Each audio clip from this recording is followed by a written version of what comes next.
Salut maman solo extraordinaire ou toi qui la soutiens, je suis vraiment heureuse de revenir dans une nouvelle vidéo pour parler ensemble de mon bilan 2020, le bilan de maman solo extraordinaire, de Déborah Adam, de cette année tumultueuse qu'a été 2020 pour moi également comme pour toi.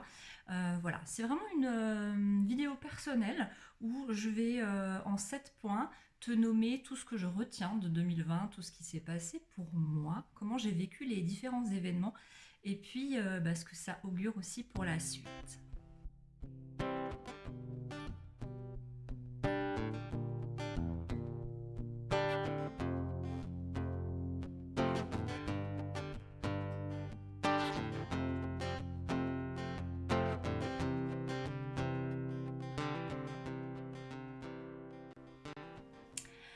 Avant ça, je t'invite à t'abonner si ce n'est pas encore fait parce que tu sais, ça soutient la chaîne, ça permet à d'autres mamans solo extraordinaires de me retrouver plus facilement et peut-être d'être aidée par l'un ou l'autre des conseils que je distille tout au long des différentes playlists de cette chaîne. Donc voilà, abonne-toi, c'est chouette, c'est un beau cadeau que tu me fais.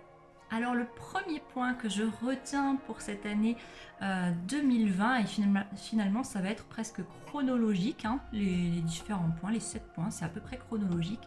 Alors début d'année 2020, bon, je ne suis pas encore trop affolée parce que je ne comprends pas encore l'ampleur du sujet Covid et je suis tranquillement en formation proposée par Pôle emploi. Une formation qui me permet en fait de faire le point sur toutes mes compétences transversales acquises dans mes formations initiales, dans mes différents postes de travail que j'ai exercés jusque-là, et puis dans mon expérience de vie. Et dans cette formation-là, ce que je retiens de très particulier, c'est que très vite, au premier jour de la formation, qui a duré à peu près 3 mois, j'ai eu le tilt. J'ai eu un tilt en observant finalement un de nos formateurs et en l'écoutant nous expliquer comment il était arrivé à être formateur. Je me suis dit, mais bon sang, mais c'est bien sûr, tu sais, un petit peu l'ampoule qui s'allume au-dessus de ta tête, Eureka. Et j'ai été percutée par l'idée fulgurante, la pensée fulgurante, mais enfin Déborah, pourquoi toi tu ne serais pas formatrice ? Parce que le contact humain, t'aimes ça, l'idée de transmettre des choses, c'est ce qui te fait vibrer le plus, l'idée d'accompagner des personnes à évoluer dans leur développement professionnel versus personnel, c'est ce qui te fait kiffer, pourquoi tu ne serais pas formatrice ?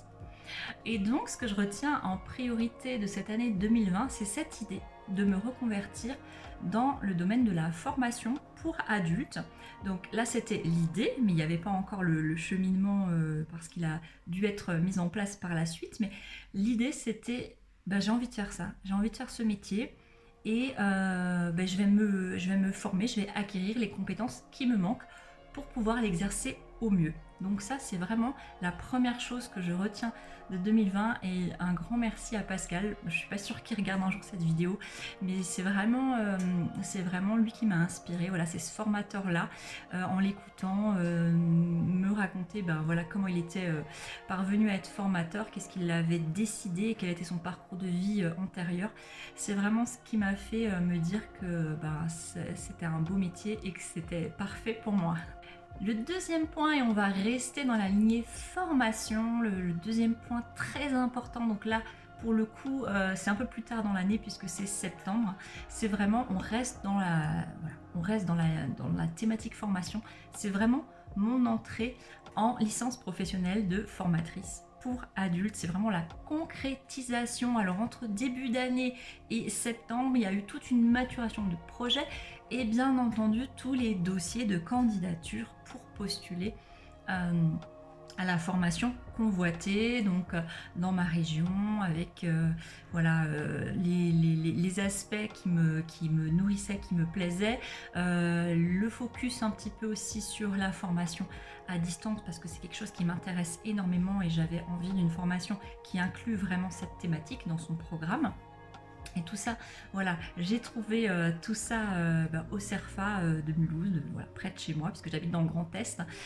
Et pour le coup, bah voilà, cette entrée en formation en septembre, pour moi, ça sonne un peu comme une réorientation. Et en même temps, c'est pas si éloigné que ça de ma formation initiale d'éducatrice spécialisée, puisqu'on reste vraiment dans l'humain et dans l'apport qu'on peut proposer à quelqu'un d'autre pour son développement, son évolution positive.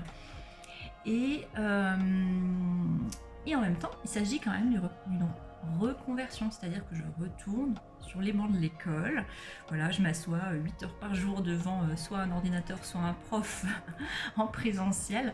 Et c'était challenge, hein, c'était challenge pour moi parce que est-ce que j'allais pouvoir justement pendant des heures écouter quelqu'un, interagir avec d'autres apprenants peut-être beaucoup plus jeunes que moi avec d'autres contraintes que les miennes, comment ça allait se passer. Et pour le coup, donc là on est fin décembre, j'ai commencé en début octobre la formation, donc ça fait à peu près 3 mois. Et à aucun moment je ne regrette mon choix, tellement chaque jour, chaque fois que j'ouvre un manuel, chaque fois que j'écoute un prof ou chaque fois que je suis devant mon ordinateur, eh bien, je suis confortée dans ce choix qui est vraiment le bon pour moi aujourd'hui dans ma vie et qui surtout va nourrir la suite de mon projet. Mais ça, c'est un autre point. Ce que je retiens de 2020, bien évidemment, c'est la solidarité. C'est cette solidarité incroyable dont j'ai bénéficié à un moment donné, avril-mai, où c'était la catastrophe pour moi, où la situation elle était juste invivable, intolérable sur le plan et financier et psychologique finalement, hein, et moral. C'est-à-dire que je me retrouvais maman solo de 3 enfants, bon déjà de base, comme dit mon ado, hein, de base, c'est déjà un petit peu rock'n'roll.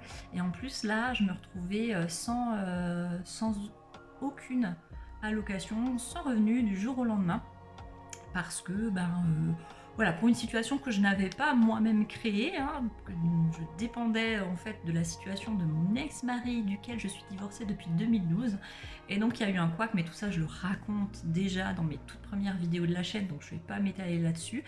Mais ce que je retiens de 2020, c'est cet élan de solidarité dont j'ai bénéficié, et la solidarité, tu sais, pour moi, c'est peut-être comme pour toi, c'était un mot, c'était voilà, un beau mot, oui, effectivement, si je peux être solidaire, si je vois quelqu'un dans le besoin, je vais l'aider à la mesure de mes moyens.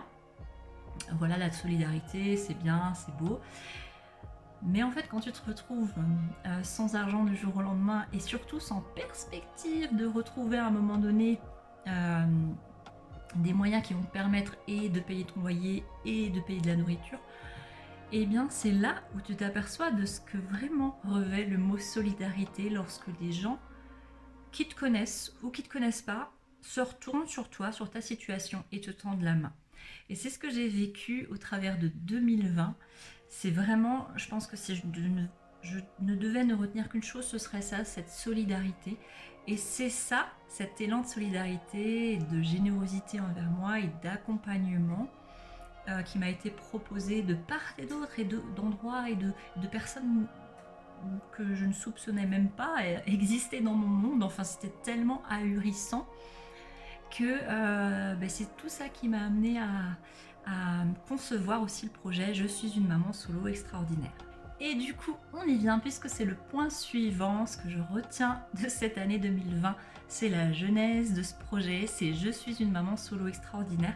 De fil en aiguille, donc j'ai été en grande difficulté.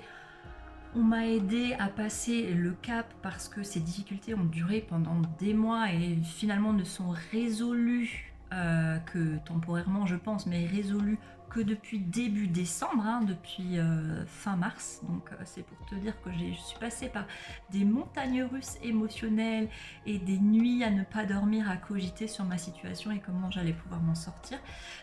Au travers de toutes ces nuits blanches, on va dire, a germé le projet Je suis une maman solo extraordinaire, avec l'envie d'une part de tendre la main selon toujours mes possibilités à d'autres mamans dans le besoin, alors le même besoin que moi ou d'autres besoins, parce qu'au final une maman solo extraordinaire ça a bien des problèmes dans sa vie et l'aspect financier et administratif n'est qu'une facette du quotidien.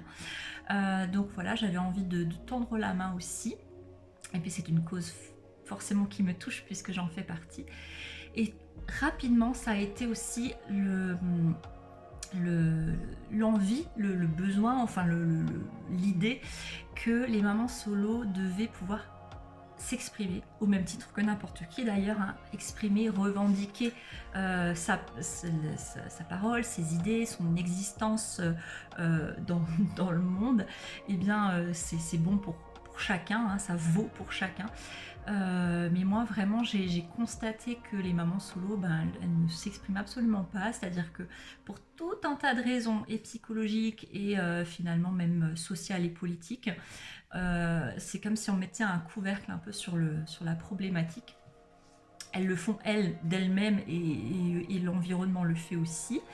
Pour plein de raisons, je ne vais pas détailler parce que ça prendrait des vidéos et des vidéos, mais sur lesquelles j'ai vraiment envie de travailler pour ces prochaines années en tout cas.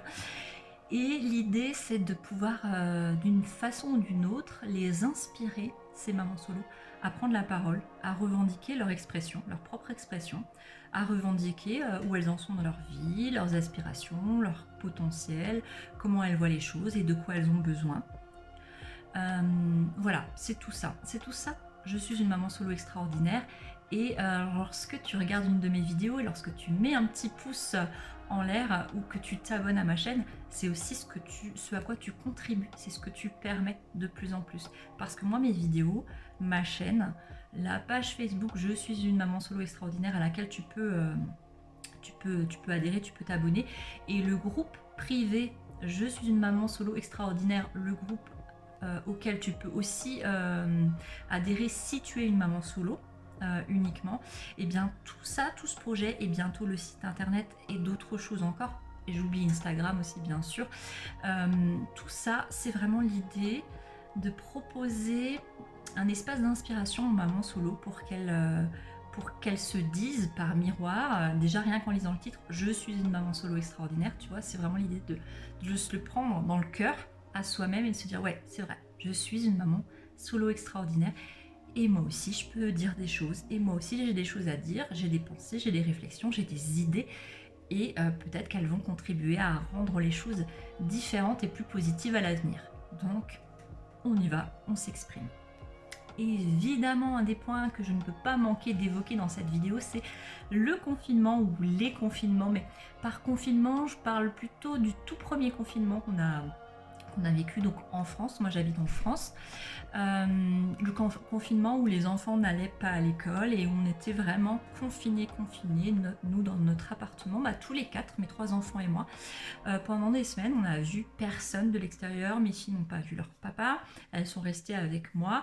On n'a quasiment pas fait de courses, ou vraiment on s'est organisé pour faire des courses qui tiennent longtemps dans le temps. D'ailleurs, de toute façon, c'était la période où on n'avait pas d'argent pour faire des courses, donc c'était pas possible.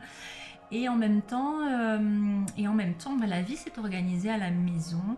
Et moi, ce que je retiens de ce confinement, c'est des choses bien sûr difficiles, hein, le manque de contact avec les gens qui font d'habitude notre quotidien et notre vie. Aussi les obligations et les responsabilités auprès des enfants, de devoir leur faire la classe, de devoir gérer finalement l'omniprésence, le fait d'être les uns sur les autres H24, d'avoir très peu le droit de sortir, juste uniquement sur la petite parcelle devant la résidence pour taper un petit peu dans un ballon pendant quelques minutes, histoire de s'aérer. Et cette espèce d'emprisonnement là, on l'a vécu, mais moi j'en garde du positif. Et l'idée vraiment justement de recréer des habitudes quotidiennes différentes et d'être tous les 4 dans un seul et même bateau, dans une seule et même galère, pour avancer vraiment au fil de l'eau et sur les flots, et malgré les tempêtes émotionnelles et autres qu'on pouvait vivre. C'est vraiment là encore une espèce de solidarité qui s'est créée ou recréée avec les enfants. Moi, c'est vraiment ce moment-là qui m'a permis, ces semaines-là m'ont permis de ressentir combien on était vraiment une équipe en fait, hein, tous les quatre, combien on forme une team. Et même si je le sentais avant, bien sûr, je sais hein, qui sont mes enfants, je sais leurs réactions, je connais leur personnalité un petit peu, et puis je vois de quoi ils sont faits, je vois leur qualité au quotidien.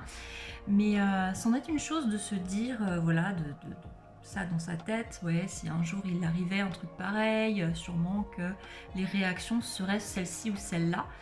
Mais c'est une autre chose de le vivre et de le mettre en place au quotidien. Et moi, ce que j'ai vraiment perçu, c'est que pendant ces semaines de confinement, il y a eu chez moi moins de tension, moins de pression, moins de disputes, moins de conflits dans la fratrie qu'il n'y en a jamais eu auparavant. Donc c'était un truc de dingue parce que ça prouvait vraiment que lorsqu'il y a une difficulté, euh, on sait finalement faire front. Et moi je garde ça de 2020, cette fierté absolue dans les capacités de résilience et d'adaptation de mes enfants. Voilà, je suis vraiment fière d'être leur mère. Le point suivant que je garde de 2020, c'est le démarrage de l'écriture de mon livre. Parce que, je l'ai déjà dit hein, sur cette chaîne, je suis en train d'écrire quelque chose, quelque chose qui sera j'espère, qui naîtra peut-être à l'automne prochain. Voilà. Je ne sais pas, j'avance petit à petit dans le travail d'écriture, dans le plaisir de l'écriture plutôt que le travail même. Et voilà, j'ai l'intention d'écrire quelque chose qui sera au service des mamans solo extraordinaires, quelque chose où il y aura de l'émotion et puis aussi de l'humour et plein de clins d'œil à ce quotidien rock'n'roll, mais aussi tellement plein d'enseignements et plein de ressources que nous vivons quand nous sommes mamans solo. Donc voilà, je ne peux pas en dire plus, mais j'espère bien qu'un jour je te ferai une vidéo spécialement sur ce projet-là. Voilà, le dernier point que je vais évoquer aussi, l'événement aussi de 2020, en tout cas de la fin d'année 2020, ça a été le passage à la télé. Tu as peut-être vu l'émission qu'a diffusée France 4 sur la maison des parents avec pour thème Maman solo, comment font-elles pour s'en sortir. Du coup, voilà, le fait d'avoir pu partager un petit peu en quelques phrases un aperçu, un angle hein, de mon quotidien de maman solo, ça m'a surtout permis de me plier à l'exercice de prise de parole en public, devant caméra, avec des journalistes, avec des personnes qui ont un petit peu plus l'habitude aussi d'être en télé. Et pour moi, ça a été assez extraordinaire de vivre ça, déjà parce que ça m'a permis ensuite de nouer des liens avec des mamans solo qui ont vu l'émission et qui du coup se sont rapprochées de la chaîne ou du projet voilà, ici ou là. Et du coup ça m'a permis d'échanger avec d'autres mamans solo et de créer des passerelles aussi entre nous, et ça c'est vraiment chouette, et c'était un des objectifs de tout ça. Et puis ça m'a surtout donné envie de vraiment travailler sur cet aspect-là, sur cet aspect prise de parole, vraiment expression. Voilà, j'y reviens, mais c'est tellement important de pouvoir exprimer ce que nous sommes, tout simplement, sans autre ambition que ça, de parler de qui nous sommes, de parler de nos idées, parce qu'on a plein de compétences, de nos savoir-faire qu'on acquiert comme ça lorsqu'on vit cette vie chaotique de mère célibataire, et qu'on doit comme ça endosser des responsabilités qui sont énormes. Voilà, moi j'ai envie de porter vraiment cette parole, de pouvoir exprimer de plus en plus tout ça, tout ce qui fait qui nous sommes, parce que vraiment il y a des choses à faire, il y a des places à prendre à ce niveau-là. Il y a trop peu de mamans solo qui s'expriment pour l'instant, donc à nous de nous y mettre, et je t'invite vraiment encore une fois à t'y mettre aussi, à me rejoindre dans ce projet-là. Et voilà, ça m'a donné envie de peaufiner un petit peu l'art de l'expression, orale, écrit, peu importe, mais l'art de faire savoir ce qui se passe vraiment, le point de vue que moi j'ai, qui est un point de vue qui peut être bien sûr confronté à une myriade d'autres points de vue, mais qui est le point de vue qui vaut aussi ce qu'il vaut, qui est ce qu'il est, parce que c'est le mien et qui n'a pas moins d'importance que le point de vue de quelqu'un d'autre et sur un autre sujet. Et du coup, voilà, allons-y, gaiement. Voilà, j'ai un peu fait le tour en quelques points sur mon année 2020, sur comment j'ai vécu les choses et sur finalement les grands événements qui ont façonné 2020 pour moi. Donc en 2019, j'étais Déborah Adam, j'étais une coach, voilà, j'accompagnais des personnes, de temps en temps je prenais un travail salarié parce que je me cherchais et j'arrivais pas à mettre en place un peu ce en quoi je croyais, parce que j'en avais peut-être pas non plus défini suffisamment bien les contours.